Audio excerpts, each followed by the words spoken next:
Oftentimes in Dynasty, you'll be sitting there wondering, should I go with this player or that player? Chris Olave or Drake London? Or moving further back, we go George Pickens or T. Higgins.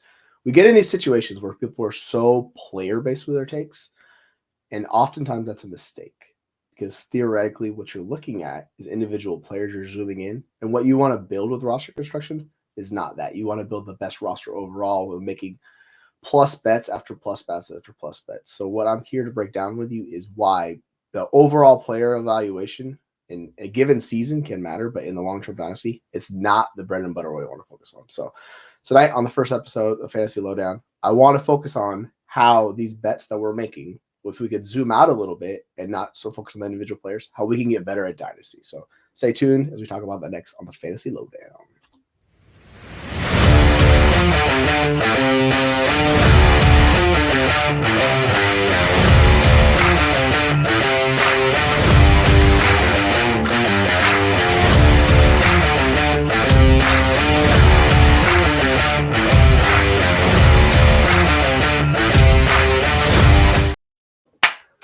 Welcome in, folks. We are finally back.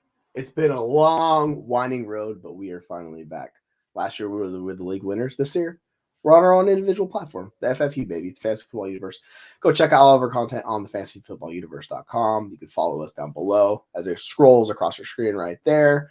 The FF Universe, TikTok, Instagram, Twitter. Obviously, if you're on YouTube, you're seeing this right now. But I want to thank you all for joining us on the first episode of the Fantasy Lowdown this year. What I personally wanted to focus on, because the question I get asked the most in Dynasty is these individual player questions. And a lot of times people are just focused on this wrong. And I want to kind of shift our perspective. When we're going about roster construction, instead of being like, who should I pick? Puka Nacua or Garrett Wilson? And I'm like, does it really matter? That's the question I want you to ask yourself. Like, do you think it matters? Sure. Like, how big of a difference in points per game are you expecting between them? And this is kind of where projections come in handy. And you kind of see a difference in the two players. So maybe you have a take there, maybe you don't. Theoretically, I'm like, cool, if you give me a plus on either one of them, I'm fine. And that's more what I'm focusing on with the Dynasty discussion is. We're talking about tiers, values, and how we go about winning with that, right? Because you could talk about player tiers, and you could do this, and this is how you make these plus EV bets. Like, you can go all the way back to Adam Harstead, who was the first one in the space. So I noticed this back in like 2017 before I really got into Dynasty myself, where he was the one talking about roster construction in a different way, where it kind of like picked a little scratch on my brain where I was like, oh, that's interesting. That's something else I want to talk about. So that was my first initial dive into that, where I was thinking about it and I was like, oh, he's looking at, and this was when I was in redraft, looking at it completely different, right? Where he's like, how do you optimize your rosters in redraft, right? Because that's a hard thing to do. And then over the years, we got familiar with players such as names such as, JJ Zacharyson, where he was really big on talking about how to, strategize your bets and make them with a late round quarterback, right? And then that kind of shifted over where we see the wide receiver market get a lot better where more players come in. And then the wide receiver market kind of takes over. And this shifts over in a dynasty where, if you remember back in 2020, everyone was all about the running backs, right? Where everyone was saying, you got to get the Jonathan Taylors, the CEHs, all of these guys. And theoretically, as we've seen with J.K. Dobbins, like it did not work out. Antonio Gibson, a lot of these vaunted 2020 running back class, we were expecting to be the 2017 running back class. But what we did get from the 2020 running back or wide receiver class was that we got wide receivers that shifted the market. And this even happened with 2019 with like Metcalf, AJ Brown. We get these guys, and they started to build and build and build. Where now we're looking at the market 4 or 5 years later, and it's just chock full of really good wide receivers. And I wanted kind of to dive into wide receivers in particular because this is the thing everybody loves. It's a lot easier to trade wide receivers. They're much more liquid than other positions. In certain leagues where you have tight end premiums, things like that, obviously tight ends get a boost. Everyone loves quarterbacks in Superflex. If you're in 1QB, obviously, tough break. It's a tough one in Dynasty when you're in 1QB. I have one of my leagues where we're shifting from 1QB to Superflex. We're pushing out to 125. It's the only way to really do it, but that's a whole different discussion. I don't want to get off a tangent on that. So when we're focusing on this roster construction, right, what's the optimal way to build with these rosters? Like, how do you go about finding what is the optimal amount of players I need at each position, right? Because you'll see, and if we focus on best ball a little bit, you see teams drafting a ton of wide receivers because you don't get the high end. That's not what you're chasing. You're just chasing guys who could produce points in any given week. So it's a little bit different. In managed dynasty leagues, managed redraft league, it's a lot different. You don't want to weigh down your roster with 15 wide receivers where you have these guys like Corey Davis, these guys like Laviska Shenault, all these players who theoretically like don't matter. And in a lot of leagues, even Curtis Samuels of the world, they truly don't matter in wide receiver markets because A, they're not going to give you different speculative production. B, you can't trade them for anything too. So they just sit on your roster and they become this roster clogger. And we saw this with Tyler Boyd in particular. Tyler Boyd's the biggest example of this, where he still carries name cachet. People know who Tyler Boyd is, but are you ever going to do anything with him except sit him on the roster? You're back in your roster. Do nothing. So this is what I wanted to talk about. Sorry, my dog's going a little bit ham in the back. I think I have some family coming home, so sorry about that. But when we focus on these wide receivers, what I wanted to talk about, and give me 1 second.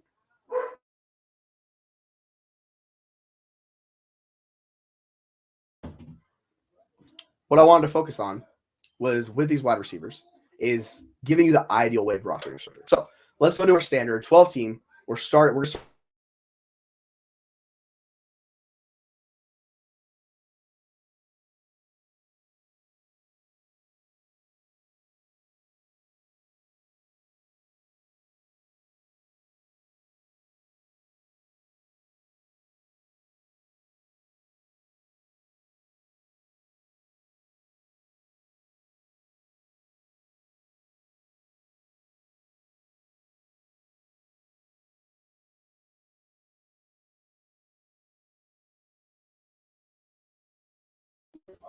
there, folks. We lost a little internet there.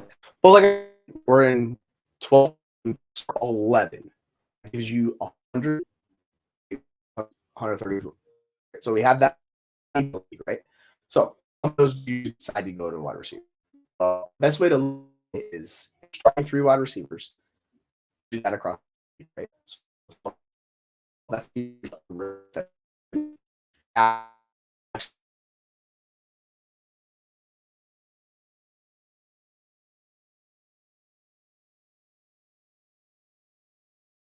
let's start 3. We're going to go 2. So that's 5, right?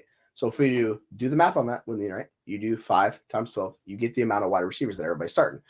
So that kind of gives you an idea. On a wide receiver, impact every week. This is what we call threshold wide receivers. That's 60 wide receivers in the league. How do we determine these, right? There's big deal.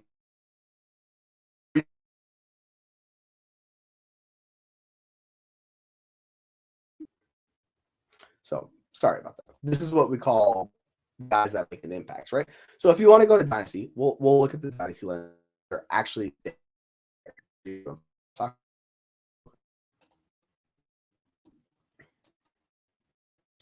What is it?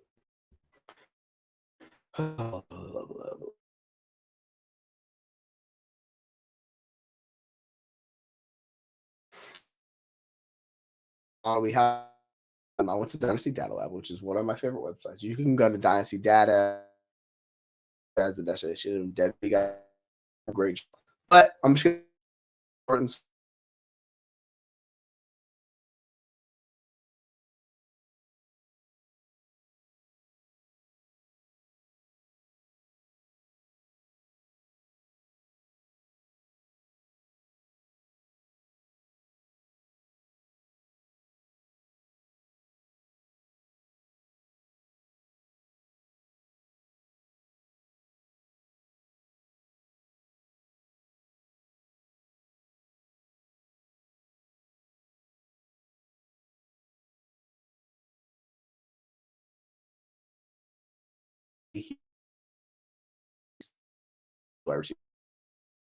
so you kind of have to play a little competition.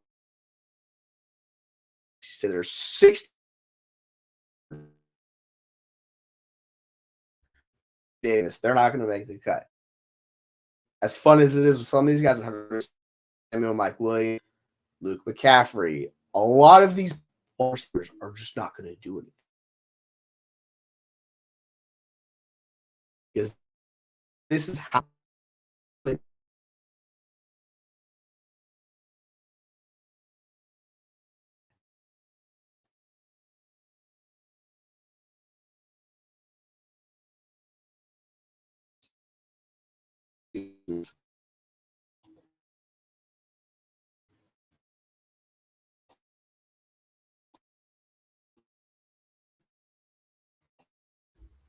All right, sorry about that. I had to switch the internet. We've been having issues all day with this. So I do apologize for that, but let's get back on what we're talking about. So with the 60 wide receivers we're talking about, right? That's the threshold of wide receivers. You know they're going to be making an impact in your lineup every week.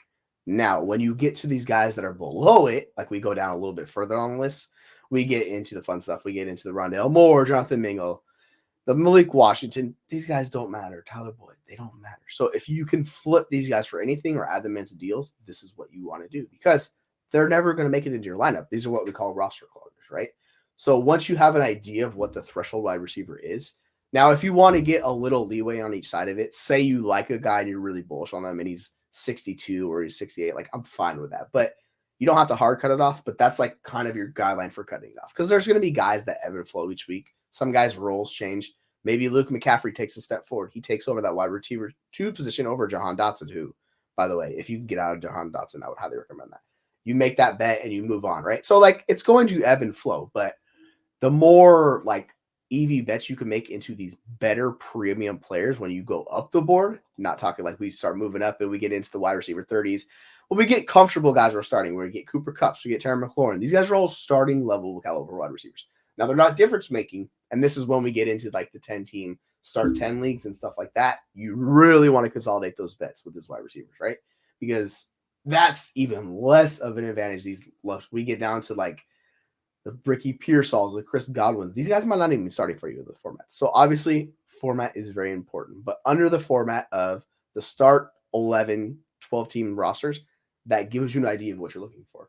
Now you can transition this to other positions as well, too, because with the wide receiver room, how deep the wide receiver room is, it creates this bubble effect in the market. And this is what I'm talking about. When we look at compare wide receivers and we add in running backs and other positions, let's look at like the top 100 players in Dynasty.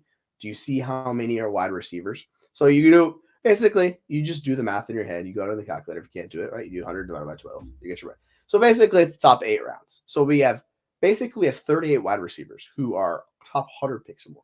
That's by far the most of any other position. We have 21 running backs. We have 11 tight ends. We have freaking 25 quarterbacks. So it shows you how the wide receiver market is really at this point, like it's reaching a point I like to call it, we're hitting the bubble of it. So this is what you want to look at with these positions, because when you highlight them, this is what's great about Dynasty That Lab, because you can mix around with it. You get every position you want. You can take them off. But what you're looking at with these positions is, how do I feel about the market? How do I feel it's going to change? Because we're getting so much talent at the position. If you look at guys you want to send a first-round pick for wide receivers, are you even comfortable in your standard, like say it's the start 11, 12 team, right? 120 plus. Are you even comfortable sending a first-round pick for a Keon Coleman, a Devontae Adams, a Stephon Diggs, even T. Higgins? Like, where is that cutoff point for you? That's the other aspect of this too, when you take in the value aspect, because there's only a finite number of picks. There's only 12 first-round picks each year. So if you have your first-round pick, are you really going to send it for any one of these guys? Because in particular leagues, they might not be difference picking. So why would you make that bet? Like, why would you send a first-round pick for Ricky Pearsall, Cooper Kupp, Chris Godwin, any one of those guys in the league, when you could find a much cheaper player who's going to give you similar production? So, for instance, if we're looking at Calvin Ridley, what's the difference between him and, say, Keenan Allen? Or what's Calvin Ridley difference between Josh Downs? This is where you get into the tiers and how we deal with roster construction, right? Because say someone is like, all right, I have DeAndre Hopkins. I want to get Chris Godwin. Give me an early second to get up to Chris Godwin. Is that really worth it for you? Because with DeAndre Hopkins, he's an old wide receiver. He carries almost no like intrinsic value. It's all points related. So if you're a team that doesn't need just points, you need some value, what are you going to do with DeAndre Hopkins? Sometimes that bet actually makes sense for you to get off of DeAndre Hopkins, right? But you want to move up higher than Chris Godwin, because what's the value that Chris Godwin can buy? Can he ever crack the top 20 wide receivers in Dynasty? No, I don't think it's ever going to happen at this point. He's already old enough where people are like, you know what? He would need to give me a Cooper Kupp S season for him to get up there. And I think Chris Godwin's a good bet to make this year, but I don't really want to play premium capital to get him. Like, I don't want to spend a first round pick on Chris Godwin. That just seems like a negative bet to make. So this is what we know with this wide receiver position. And obviously, like tiers and rankings, they play it, like it plays a matter, right? Because when you look at Dynasty rankings right now, like who's the player that jumps out to you to me? To me, the guy that jumps out the most overrated right now is Sam Laporta. And I know he was basically the tight end one last year as a rookie. But how does his value go up from here? Like, this is peak value. Is he ever going to be a first-round startup pick? And this isn't even tight end premium. This is just standard, like, just start one tight end leagues. Like, why are people paying that price for him? Doesn't make sense. If you have Laporta, why wouldn't you tier down and get a plus on Trey McBride? Like, you go, give me a 1 on top of McBride. I'll give you a 2 on top of Laporta. Give me McBride. Or you do that with Kincaid, or you do that with Bowers, or you do that with Andrews or Pitts. Kelsey's obviously a little bit more dependent because he's older and he could crumble at any point. But, and if you want to tank, you could go after the TJ Hawkinson, right? Because he'll probably come back not this year, but next year. So if you want to tank, you get the pick player, you could go do that route. I just think you see certain players and the values don't make sense. And this really gets to some of these wide receivers. Like, for instance, I'll see a lot of people ranking A.J. Brown over Puka Nacua. And this is the more micro aspect of the market when you look at it and you're like, why are you ranking A.J. Brown over Puka Nacua when Puka Nacua averaged more points per game than A.J. Brown in his first year? He's multiple years younger. Like, you're getting younger and you're getting similar production. Why wouldn't you make that bet, right? I just think people love AJ Brown. He's one of those players that holds value just because of how he plays, and people love how he plays. There's a certain aspect to those players where it's okay to roster those guys, right? Because that's a cornerstone. And when you're looking at these cornerstone players, and I'll get out of this a little bit. When you're looking at these cornerstone players, wondering like, all right, do I value this player as a cornerstone player? If you don't, use the market to your advantage, particularly the AJ Brown. This also applies to Christian McCaffrey, running backs, right? He's 28 years old. My man is not young at the running back position. Now, the flip side of him is he's the one guy that can give you 400 plus points, or like 25 points per game at the running back position. I know we like Breece Hall. I know we like Bijan Robinson. Still, they need to hit peak and get positive TD regression significantly in their favor to even come close to Stephen Christian McCaffrey. Like, we saw what Kyron Williams did last year. He was basically number one in opportunity share, and he was barely getting 20 points per game. Like, I don't say that as a bad thing, but like McCaffrey was pushing 24, 25 points per game, right? And that's a significant advantage that he has over everyone because he's a talented player in an excellent situation. Like, he's done it year over year over year where his weighted opportunities might not be number one in the NFL, but he always exceeds those expectations. So if you're projecting him to get 20 opportunities per game and be around 20 points per game, he's usually going to beat it. He's going to be around 23, 24 points per game. So with McCaffrey, I think it's a little bit different, right? Where you see him and you're like, you know what? I don't mind paying up for him, even though he is older. Because guess what? I know we love to talk about this youth and dynasty and all that fun stuff. The difference is McCaffrey as opposed to an AJ Brown, who AJ Brown's never given you difference-making production, like true and like break fantasy production. He's never done that. McCaffrey has done that 3 times. 3 different seasons he's done that. Now, you could say you're paying for past production, and that's entirely true, but he's also a little bit cheaper. You see McCaffrey's price, he's right there in the middle of the second round. It's like, I can understand it. I don't want to pay it, but I could understand it. Theoretically, I would rather just draft one of those quarterbacks in the McCaffrey range where it's a Jordan Love, Justin Herbert, Kyler Murray, and Superflex. And then if I needed to, right, I could trade for McCaffrey later because you're drafting him here. You're never going to get that trade return for McCaffrey. That's just never going to happen. And if you want to ride him out, so you ride into the sunset, well, he becomes a third down back a few years from now where he's like a PPR guy. Like, there's a way where McCaffrey, he's more valuable on your roster than the trade that you could possibly get. So I get it. I understand the move. But with running backs compared to wide receivers, when we look at the position in general, and I'll pull Dynasty Data up here again in 1 second. When you see the running back position, right, how many guys do you think give you difference-making production? And I think running back is actually flipped from wide receiver. There's only a handful of guys, and this bleeds over to redraft, right, where you'll see these old guys like Derrick Henry, Joe Mixon. These guys get pushed up because we know their role is good, and they're going to give us that 1 year that likely locked in top 12. Now, if it's not, it's a different discussion. And I think Jeremy makes a really good point here with this trade. Now, this is an interesting trade, right? So he traded Cousins, Pitts, and JMO for JSN and 2 firsts today. It's a big tight end premium. Oh, my boy. This is a difficult one. I know this one must have hurt you because you love JMO. By the way, Jeremy's on it. He's one of my co-hosts on the show. Interesting trade. I actually kind of like it. It depends where these first go for you. That's a whole nother discussion. The tight end premium makes this one difficult with Pitts because Pitts has that high-end ceiling where he could break fantasy we talk about like a Travis Kelce did. But the thing about the tight end position that I really like is there's a lot of guys that position more than actually running back. I like those top 6. Like I love those top 6 dynasty tight ends. Like, and this can include Kelce if you're on the win now track. I love those guys on the roster. This trade obviously depends what those first turn into. So you gave that team Pitts and you gave them Cousins. Now there is risk with Cousins. Like he's valued around a late 1, early 2. I tried to get that in my leagues for Cousins where I have him and Penix in the same roster. Gotten crickets for him. And it's really hard with Cousins because we kind of need to see it. Because it's like, why would you pay a first for him right now? So, value-wise, I think the value's fine. I think you bought low on JSN, who we've been talking about all offseason. I think that was good. So really depends. If you get early first round pick out of this, I think you're going to be loving this deal. If they turn mid to back end, then it's kind of like, it's what we'll see. So I guess my question would be, is it certified contender or is this team like in the middle? Like if they're in the middle, which we can kind of get into with picks, and I think I love stockpiling picks, what you did, because I'm seeming, like he guesses they're mids. Like, that's a fine. I like that deal because unless you're a certified contender, like this deal is going to help you in the long term because it's so difficult to trade Kirk Cousins and it's so difficult to get anything for JMO Dynasty. The one piece in that deal, and this is why you got the 2 firsts on top, it's Pitts and big tight end premium, right? So Pitts carries the name caching on that. So if you want to tier off of Pitts, like you better get something similar to this, where he got a good bet with JSN, who's a good wide receiver, who can gain significant value because he's a really good prospect and he's going into year 2 in a new offense. And this kind of gets micro we talk about with roster construction. But he has value. He has the ability to gain a lot of value. And so do those firsts, because those firsts, they're not going to get any cheaper than they were today, right? So they're going to consistently gain value.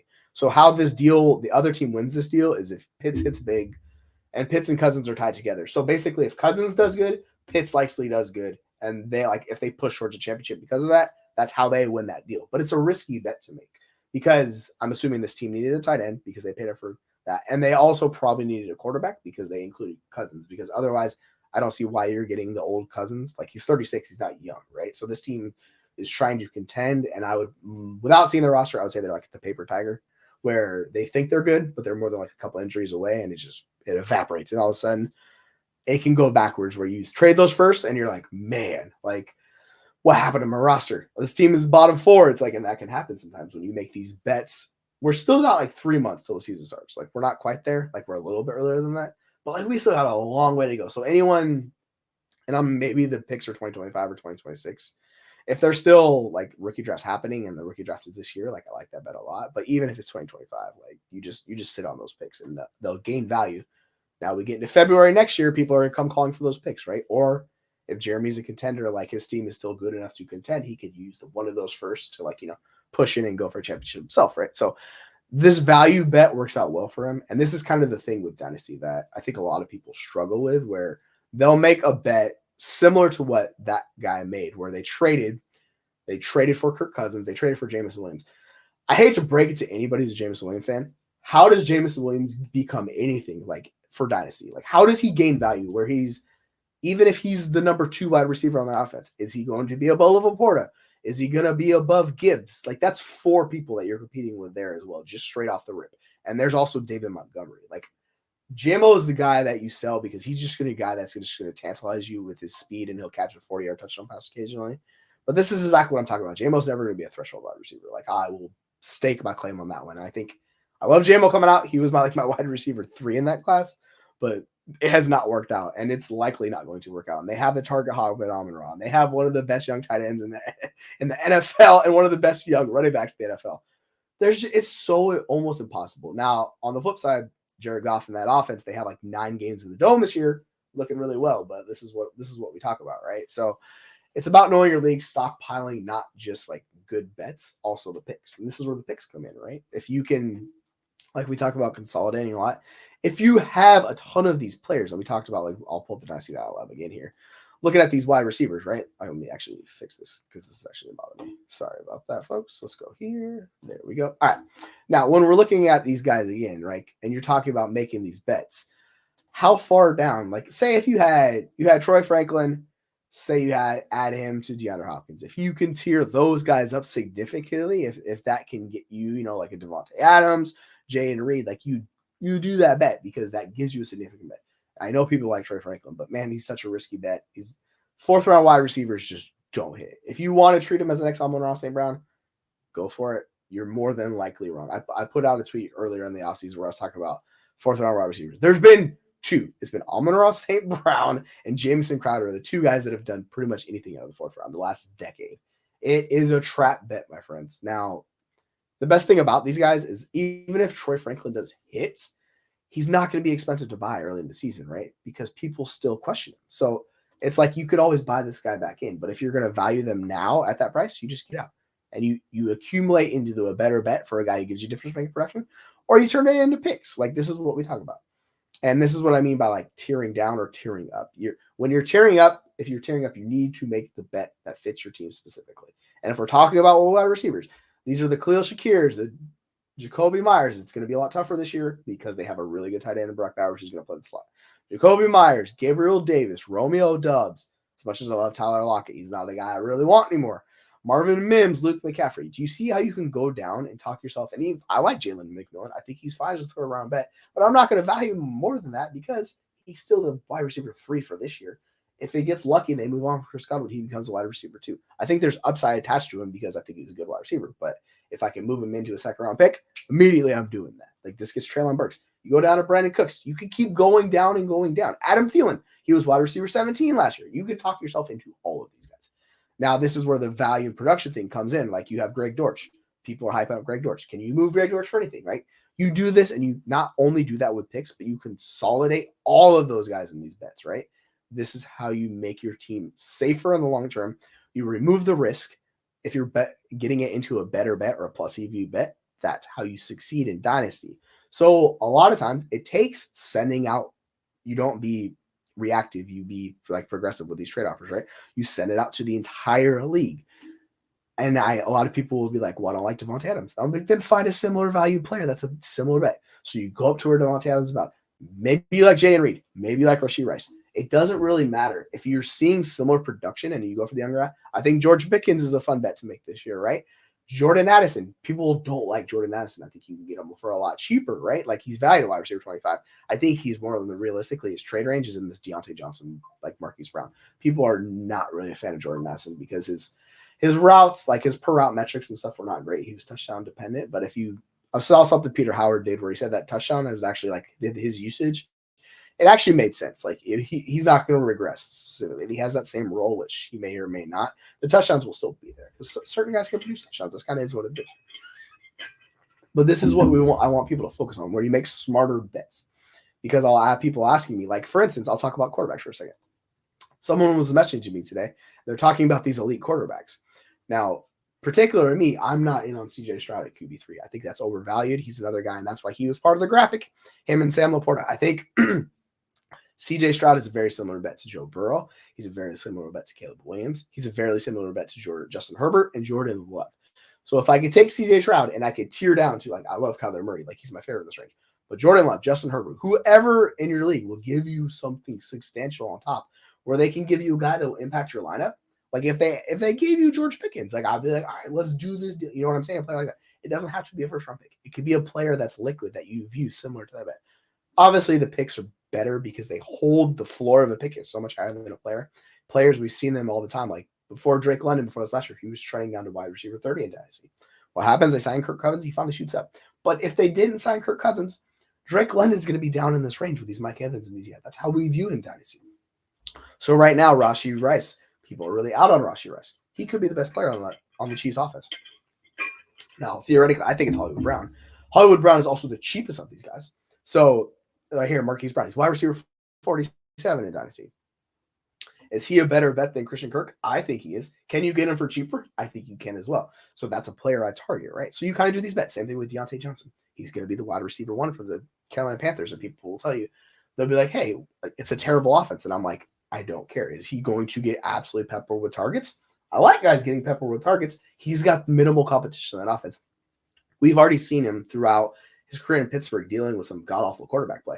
He was fantastic at earning targets. Targets are very much one of the marks we look for PPR points because that has a high correlation. Like that's what, and same thing with what Ryan Heath of Fantasy Points came out with this year. He was talking about first downs per route run. Like people that have a high first down per route run, like that's really good for fantasy. So that's another thing you could use to check your bags. It's like T. Higgins.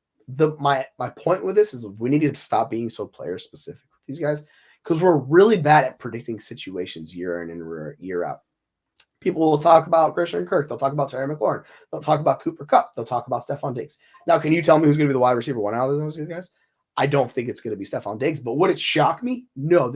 I think we need to be more like the availability to accept uncertainty, because a lot of times people are tearing up, but it's the same bet. And this is what I was talking about with CJ Stroud. Why are you paying up for CJ Stroud? Like, I think you should be moving off of CJ Stroud, getting a plus on top of any one of these guys. Joe Burrow, Kyler Murray, Jordan Love, Justin Herbert, Anthony Richardson, Caleb Williams. Where's the cutoff for you? That's what you have to decide. Because the further you go down in dynasty rankings, the bigger plus you can get on top. So if you view CJ Stroud and Jaden Daniels similarly, then that's a bet where you could get a significant plus on top of Jaden Daniels, right? Because they're a little iffy on him. Now, obviously, the insulation with CJ Stroud is there. Like, I personally don't want to tier down into Jaden Daniels. I think that's a really risky bet to make, where you're absorbing a ton of risk by making that bet. So the plus on that deal better be substantial. So like, that's kind of the thing. You also have to use the market to your advantage both ways, because in redraft it's a lot harder to trade, but in dynasty it's a lot easier because people are more open to like thinking in these 2-3 year windows. Would it surprise anyone if Lamar Jackson outscores CJ Stroud the next few years? No. Would it shock? Like, personally, I have Kyler Murray above CJ Stroud in my redraft rankings. Would it shock me if Kyler Murray outscores CJ Stroud? No, absolutely not. Like, CJ Stroud was good last year, but he was QB 12. It's QB 11. He was good. He was not the elite guy we thought he was. And then this gets down to Dak Prescott. If you're a win now contender, if you go from CJ Stroud to Dak Prescott, you get a serious plus on top of that, right? You could get a guy that's going to impact your starting lineup, a significant addition. Like, you could probably target a Tyreek Hill and Dak Prescott, and somebody would give you that deal. If you don't think Tyreek Hill is going to retire in the next few years, you have a difference-making player who gives you production. So you get Dak Prescott, who more than likely, we talked about this today on our show, I have Dak Prescott above CJ Stroud. So would I do that deal for CJ Stroud? Yeah, like a contender, absolutely. I get Dak Prescott. I know Dak Prescott's going to be a good quarterback. The thing you have to accept with making a deal like that, though, is you're certified going into the contender. Now, this is scary for a lot of people, because moving off of a Dak or moving off of a Tyreek takes a certain circumstance with that. So obviously you would like it if it's a little bit somebody, maybe like a Drake London, somebody that is a little more insulated because they're younger, Chris Olave. But the thing with Tyreek Hill is he's going to give you the production. We saw last year's the best wide receiver in fantasy. If he stays healthy, like, it's going to be him or CeeDee Lamb would be the top guys there, right? So you get those guys, and I think CJ Stroud's great. And I've seen people talk about QB1. I know Jeremy, who posted the question earlier, Jeremy loves CJ Stroud. He thinks he's really good. And like, if you want to do that where you upgrade to CJ Stroud, you think it's a better bet, go do that. But like, personally, I'm on the flip side of that. So if someone asks my advice on the situation, that's what I'm going to tell them, because I'm not 100% sold CJ Stroud becomes that difference making, becomes that Patrick Mahomes, because people are ranking him above Patrick Mahomes. And I'm like, all right, can we pump the brakes a little bit here? Like, Mahomes has actually been truly difference-making quarterback. We've seen it. He's hit the ceiling we're chasing every year that I don't necessarily think Lamar even offers that anymore. So like, this is what we have to talk about with these bets we're making, where it's, you're like, all right, I'm going to tier up or I'm going to tier down. It's like, well, if you tier down too far, you better get super insulated. And that's what I like what Jeremy did with the 2 first. It's all about constructing your roster adequately to make the right bets to help you build a dynasty. Because a lot of times you'll see people, and this is why I talked about wide receivers earlier, when these wide receivers who are just like, they don't do anything for you. They sit on your roster. They just clog it. They never go anywhere. Those guys are the worst ones to make because they don't help you out. And that's my whole issue with this. So if you know how many like wide receivers, if it's like we talked about earlier, if you have 60 wide receivers who are starting each week, that's the threshold of wide receivers that each team has. So you need to roster at least 5 difference-making wide receivers. That's what you want to go for. You can go 6. You can always go 1 over if you want to go over. But if you start getting to the 8 or the 9, like, that's just burning spots on your roster. Now, if you end up with like a Malik Neighbors in your draft and Marvin Harrison, you start stockpiling the truly elite ones, I'm fine with that, because you can move off of those guys because they're valued extremely high. So if you're stockpiled full of those guys, you can always trade them. Like, the way they're valued right now, you can move them into like a Breece Hall, a Bijan Rock. Like, you can move those truly elite wide receivers or guys that are viewed that way into other positions you need. And this is the other thing with Dynasty, where people are going to say, oh, draft that guy because I need them. But if it's like a teardrop, I don't always say that. I would say, if you view them similar, then yeah, do that. Like, that's what we want to do. We want to make good bets. We don't want to make bad bets in Dynasty. This is what I see new people hopping into the space all the time. They consistently make bad bets. And that's the thing we need to change, because it's really hard to change your mindset from redraft to Dynasty, right? And this is the thing that took me a while.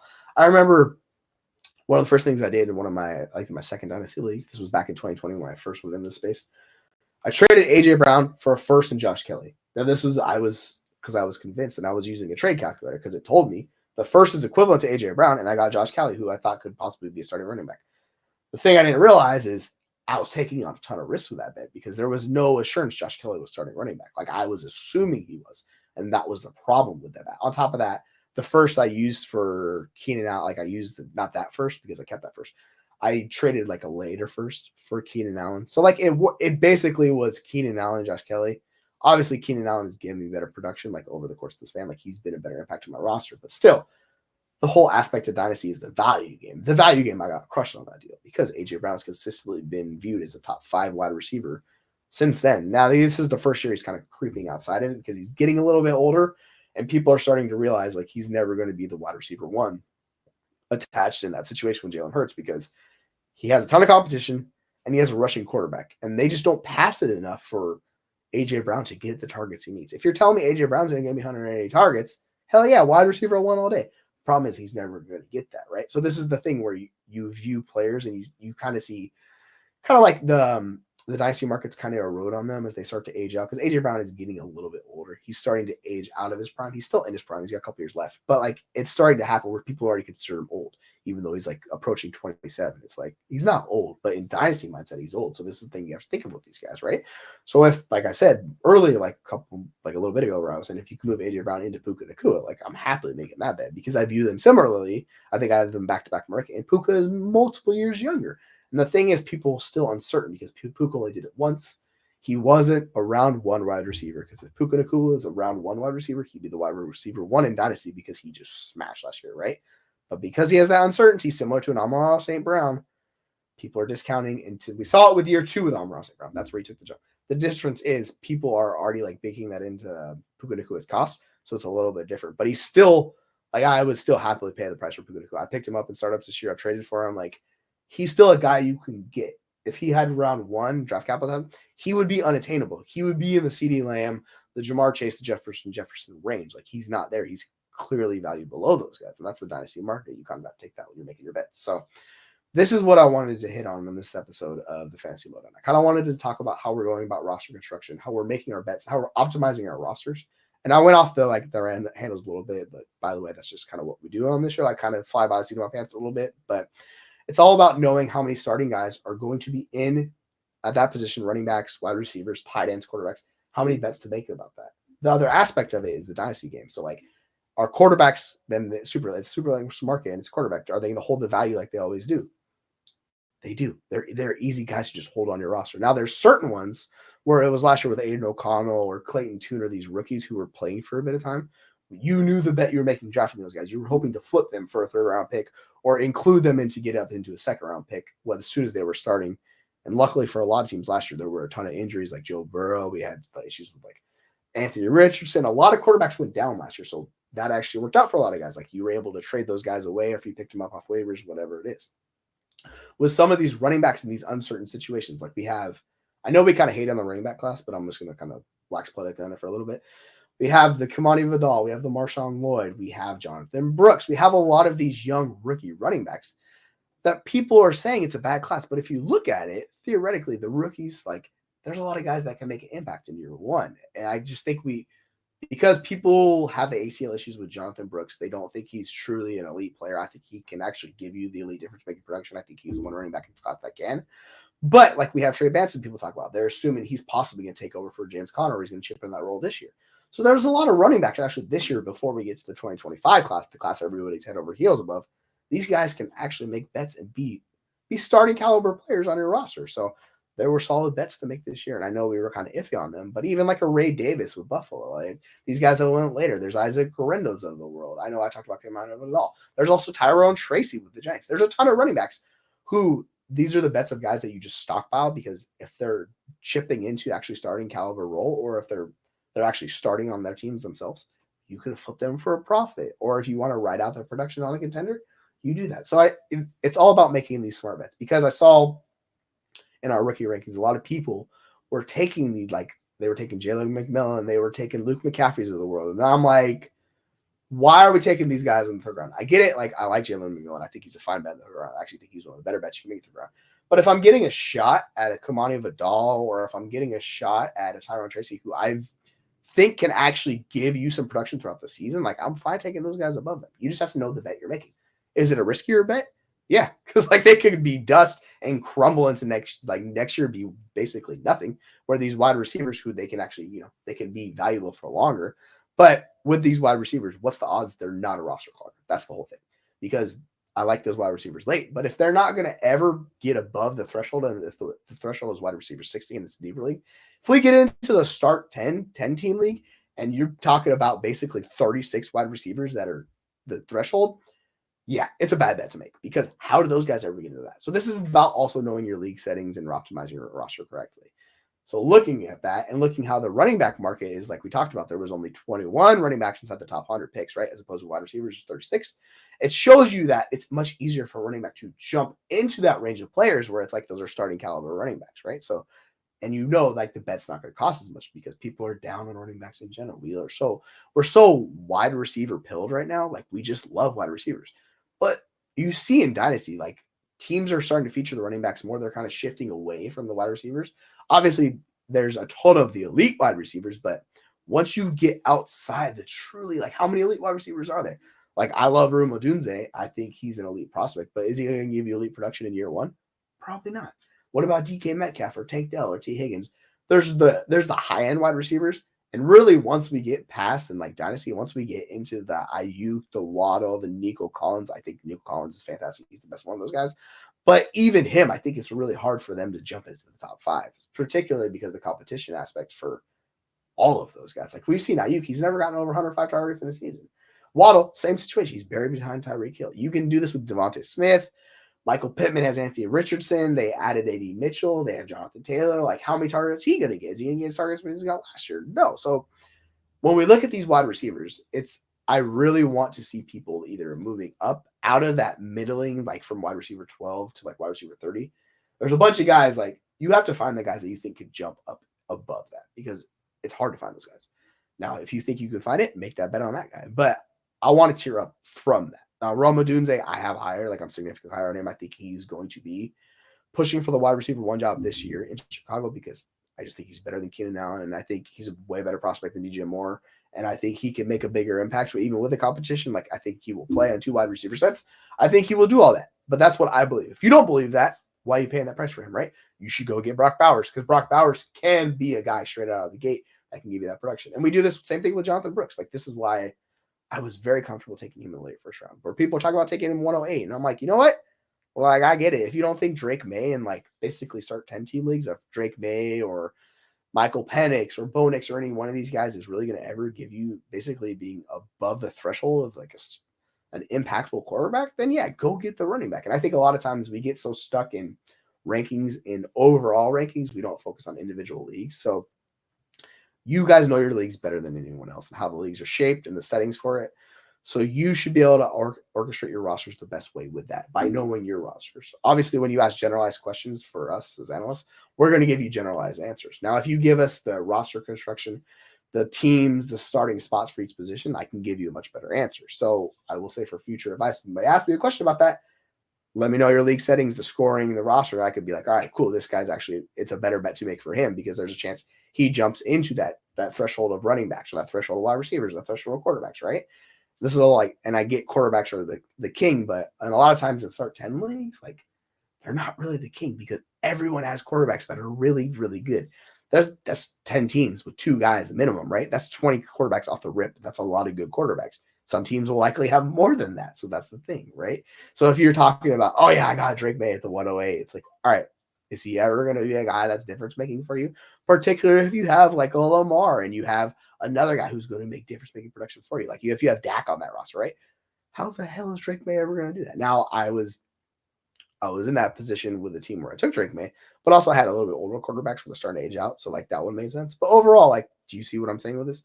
This is what we need to focus on in Dynasty, because this is how you as a Dynasty manager consistently make plus bets to give you the best optimal roster that gives you the best chance to win, not only this year, but in the future, because that's what we want to be in Dynasty. We want to be not only contending this year, but we want to be contending in 2025, 2026, 2027. So this was a long-winded way of me saying, I hope this helped you understand roster construction as like an overall arching concept and also in a micro concept where it's talking about your individual leagues. And when you know the roster settings, you know the structure, and particularly you know how the market values players, particularly. Maybe they're really big on running backs. You can shift it a little bit. So it's all about taking the micro, taking the macro, putting them together and giving yourself the best chance to win year in and year out in Dynasty. So that's going to be it for our episode 1 on the fantasy football universe, the fantasy lowdown. I hope you guys enjoyed it. The do you know ball question. I hope you do know ball. If you don't, come find myself, come find Jeremy Schulman, come find Aaron St. Dennis, or come find SC Romero. Any one of all 4 of us are happy to help you talk ball whenever you guys want. You want to come on TikTok, come on Twitter, come on Instagram, come on YouTube. We're all going to be here throughout the summer into the season and hopefully making good content that you guys enjoy. So feel free, give us a like, give us a follow, share. We would appreciate all of that. So we thank you for everything you all do and support us, because this has been a fun few weeks or a few months, but it's been a whirlwind and we've been enjoying every second of it. So we look forward to making more content like this. And yeah, with that, I hope to see you all next week, this time next year. So see you, folks.